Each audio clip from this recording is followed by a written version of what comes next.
You wake up with a sore throat, your head is pounding, your body feels like it's been quietly betrayed overnight, so you do what you always do. You check your symptoms online, you take something, you wait.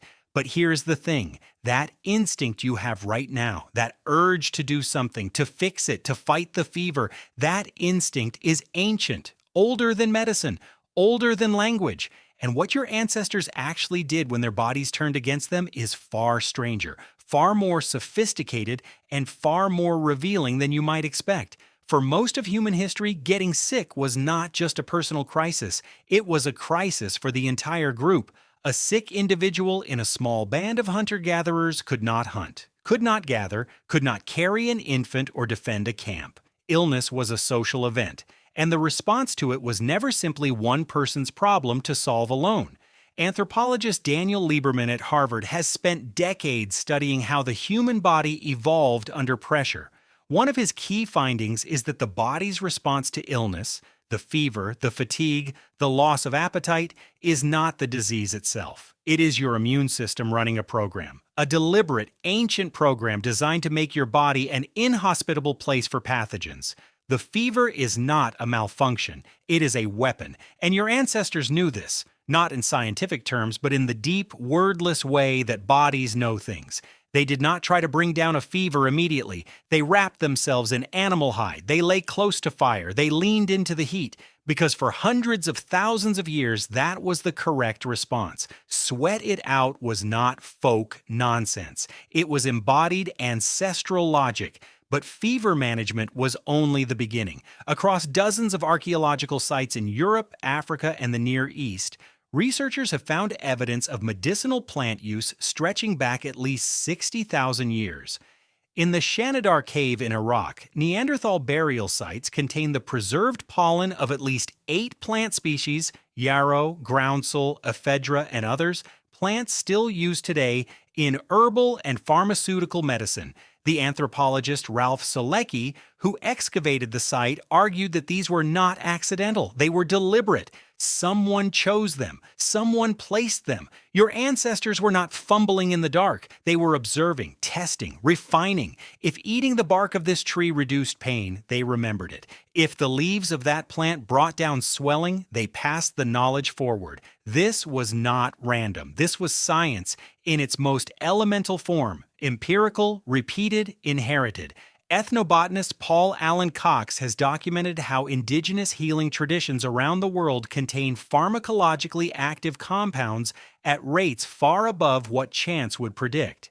The plants chosen across cultures, willow bark containing salicylic acid, the precursor to aspirin, artemisia from which modern malaria drugs are derived, foxglove, the source of digoxin still used for heart failure, were not accidents. They were the accumulated result of thousands of generations of careful, attentive human observation. So when you feel sick and reach instinctively for a painkiller, you are doing something your ancestors did too.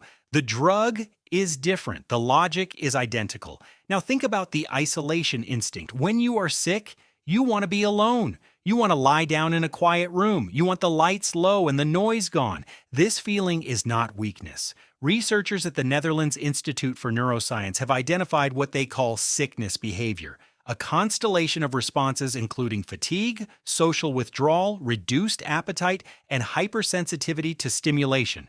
These responses are driven by the immune system releasing chemical signals called cytokines which act directly on the brain. The brain in response tells you to stop, to retreat, to rest. This is not you being dramatic. This is a system that evolved over millions of years in bodies far older than yours, optimizing the healing response. Your ancient ancestors who rested when sick recovered better than those who pushed through. The ones who withdrew from the group reduced the risk of spreading illness to the young, the elderly, the vulnerable. The very instinct you feel when you crawl into bed is an evolutionary inheritance, etched into your neurobiology across deep time. But isolation was not total. Here is where the picture becomes genuinely surprising. In every documented forager society studied by modern anthropology, there is a designated healer, a figure who does not retreat when others are sick, but moves toward them. In most traditional cultures, this person carries both practical knowledge and symbolic power. They know which plants do what. They know how to set a bone, drain an abscess, manage a fever, but they also perform ritual. They chant, burn plants, mark the skin, invoke protection from forces beyond the visible world. For a long time, Western science dismissed this ritual layer as primitive superstition. Anthropologists used to separate the real medicine from the magic. That separation is now understood to be wrong. A landmark series of studies by psychologist Ted Kapchuk at Harvard Medical School has demonstrated something astonishing. The ritual surrounding healing is not cosmetic, it is active. Patients given open-label placebos, pills they were told were inert, still showed measurable physiological improvement. The ceremony of care, the attentiveness of the healer, the act of being seen and tended to, produces real changes in the body. Cortisol drops, inflammation markers shift, pain signals diminish. Your ancient ancestors were not performing empty ritual. They were activating something your nervous system still responds to. They were telling the sick body, you are not alone. You are seen, you are attended, and that message, it turns out, is not just emotionally meaningful, it is biologically meaningful. There is another behavior that appears consistently in the archaeological and ethnographic record, one so counterintuitive it took modern medicine decades to appreciate: fasting. When you are sick, you lose your appetite. You know this. You have probably noticed it and assumed it was a side effect of being unwell, the body too preoccupied with fighting infection to bother wanting food. But research published in the journal Cell by Ruslan Medjitov and colleagues at Yale University found that this loss of appetite during bacterial infections may actually accelerate recovery.